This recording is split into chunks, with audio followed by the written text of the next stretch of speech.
After conquering the roaring crowds of Europe, BLACKPINK's deadline tour arrived in France like a thunderclap. On the evening of August 3rd, the Stade de France, the country's largest and most iconic stadium, was lit not just by stage lights, but by an unmistakable energy blinks. Tens of thousands flooded the venue, phones aloft, hearts racing. History was about to be written one beat, one note, one audacious move at a time. In that electric ocean of fans, four silhouettes emerged, but one, Jennie Kim, would redefine the conversation around what it means to be a pop icon in 2025. From the very first downbeat, BLACKPINK gave more than just a concert. They delivered an experience at full volume and full force. The fixed setlist may have charted the course, but what unfolded on that French stage was anything but predictable. Especially when it came to Jennie's solo stage. Yes, like Jennie was on the list. That slick, addictive anthem that captured her it-girl cool, her fashion-forward presence, her rhythmic confidence. But just as the crowd thought they knew what was next, Jennie pivoted, literally and artistically, by introducing Handlebars, a haunting, sultry love ballad from her Ruby album. For the first time ever, Handlebars was performed live, and Paris was the chosen witness. Jennie didn't just sing the song. She inhabited it.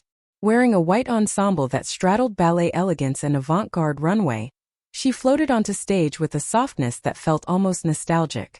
The flared skirt, the muted palette, the soft lighting, it all echoed her viral You and Me era from 3 years prior. But this wasn't a repeat performance. This was Jennie in evolution. The girl we knew was still there, but she had grown teeth and fire. From the delicate intro to the breathy chorus, Handlebars built tension like a rope pulled taut. The choreography matched. At first, everything felt ethereal, even romantic. But then came the moment that cracked open the crowd's collective jaw.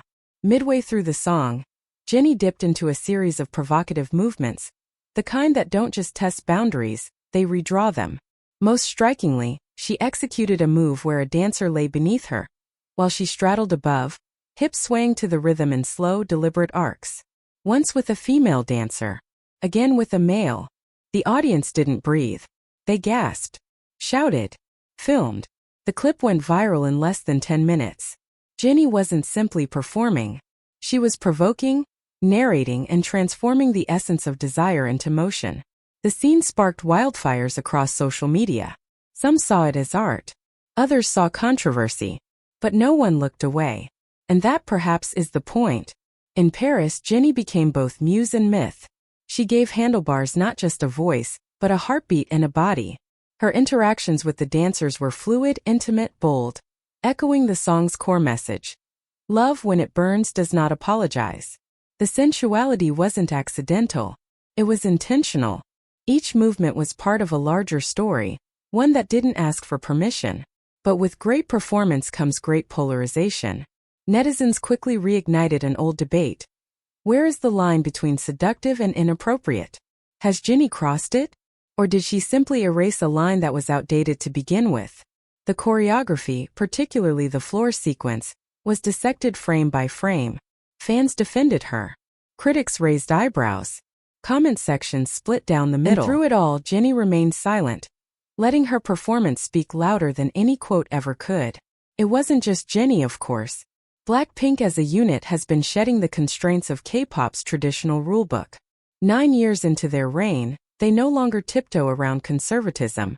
They walk through it in thigh-high boots and rhinestone bras. On the deadline stage, choreography got bolder. Outfits cut deeper. Twerking wasn't a surprise, it was a punctuation.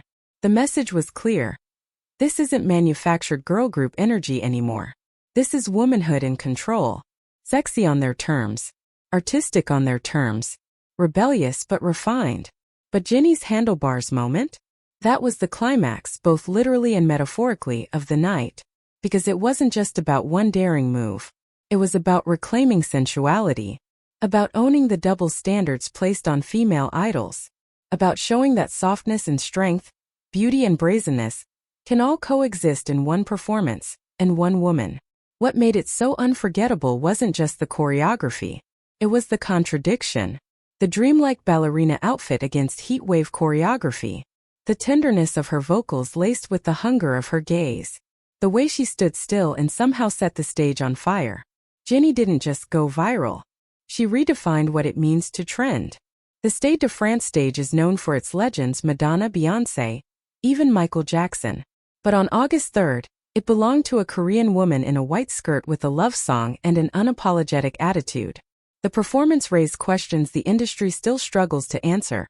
Can a K-pop idol fully embrace artistic sensuality without backlash? Can femininity be raw and disruptive? Can a woman demand attention without being called too much?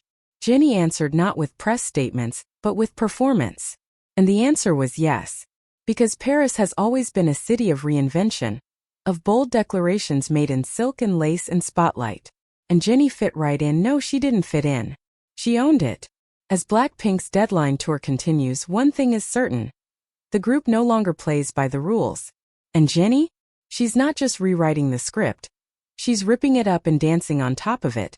And if Handlebars was a love song, then Paris was her love letter to risk, reinvention, and the rare kind of stardom that doesn't just follow trends, but creates them.